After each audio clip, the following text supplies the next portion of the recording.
Hey everybody, happy Friday. It's Jamin with Keene Point of View, the intersection of gay issues, politics, and Christianity. In political news this week, the Senate pulled itself back from the brink of death and decided to forego changing filibuster rules and let President Obama have his nominees that he's been wanting for so long. So they allowed way many people to finally get confirmed into top government positions. They've been holding off on his nominees since about 2009, so it's really sad how Congress has to work these days. In gay and Christian news, Pat Robertson of the 700 Club said that he has thousands of gay viewers who say they don't want to be gay, and he encouraged them to come out of the closet as straight and make Jesus proud of them. Let's just cut to the chase. He does not have thousands of gay viewers, first of all, and the first time around with these gay people wanting to be straight didn't work out so well, which is why they came out of the closet as gay. To these people, I just want to say, stop hating yourselves, please, and listen to God and live for Him, and stop living for the opinions of other people. God already knows how this makes you feel, men, and how this makes you feel, women. So just live honestly in Him. He loves you regardless. You don't have to be a hoe. That's not what being gay is about, all right?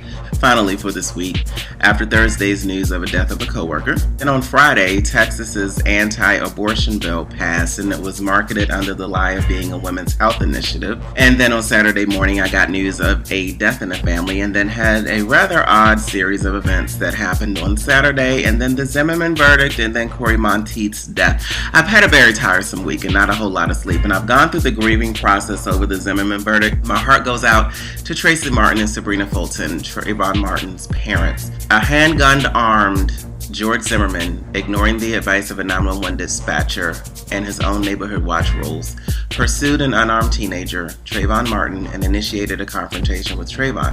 Trayvon stood his ground against George Zimmerman, who he perceived as a threat. Then George Zimmerman remorselessly, fatally shot the unarmed teenager, Trayvon Martin, who was just trying to get away from a creepy guy who he felt was a threat for following him for so long without identifying himself.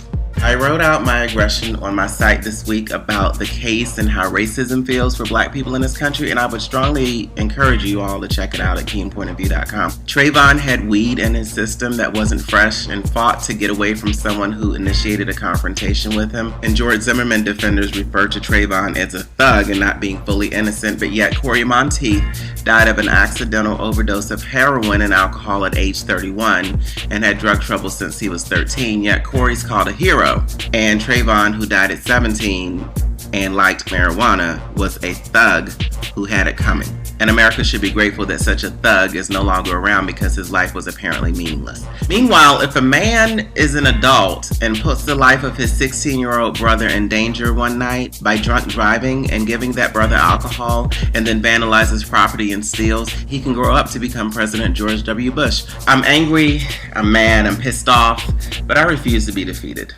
I want to do something real and lasting. I want to effect a change to make the system work for people like me. Because Trayvon and I really hate so much that you're a symbol now and not alive to continue living your life as a funny teenager who was a good friend to people like Rachel Gentile. I hate that people like the utterly useless Robert Zimmerman, George Zimmerman's brother, is saying stuff like he is afraid to talk on his phone because he's afraid that President Obama is tapping his lines due to the case, and that he's afraid that people will take it upon themselves to exact vigilante justice against George Zimmerman. That is just outrageous and ludicrous and highly ironic, don't you think? And I also hate that George Zimmerman feels that he's owed an apology by black people. I hate that we haven't seen George Zimmerman pay for his crime or even show the slightest hint of remorse at taking the life of a child, even if it was in self-defense. And I've known some people who had to take lives in self-defense and outside of combat,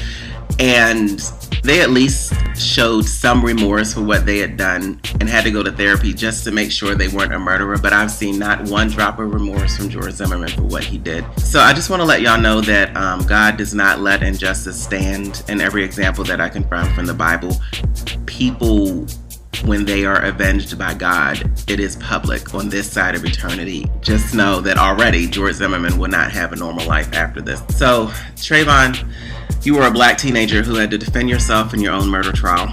I was a black teenager who wore hoodies too. And I would like laws and a justice system and media that don't work to make me a suspect based on my appearance before I even get the chance to either break a law or prove myself to be law-abiding. I don't want your death to be in vain. And like your father tweeted after the verdict, we won't stop fighting. We won't stop fighting for John H. White, who defended his own home and is in jail now. We won't stop fighting for Marissa Alexander, who fired warning shots against her husband, who admitted that he was abusing her and coming for her, and she's now in jail for 20 years.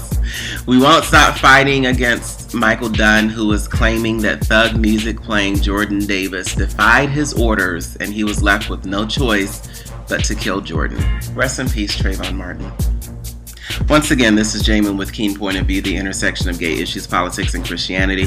Go ahead and check out the blog this week, KeenePointOfView.com. I blogged about the delayed video from last Friday that I finally put out on Monday. It was a rough weekend, I'm sure you understand. Thank you for your understanding. Also asked if we could please give Florida back to Spain because they are really embarrassing us as a nation. And finally, I wrote an open letter to American white people who are not quite getting race or racism, or why black people are not stopping the charges of racism in the case of George Zimmerman versus Trayvon Martin, and why we will not let it go. And it is my highest viewed post yet, and as of this recording, it has well over 800 views on that post alone. So thank you for your support, and please tell your friends about it. Once again, this is Jamin with Keene Point of View. Go ahead and subscribe to my channel here. The links to my blog, Facebook fan page, and Twitter page are below. And thank you for watching. Have a great weekend. And all my love and condolences to the families, friends, and loved ones of Marianne and my dear Aunt Jean.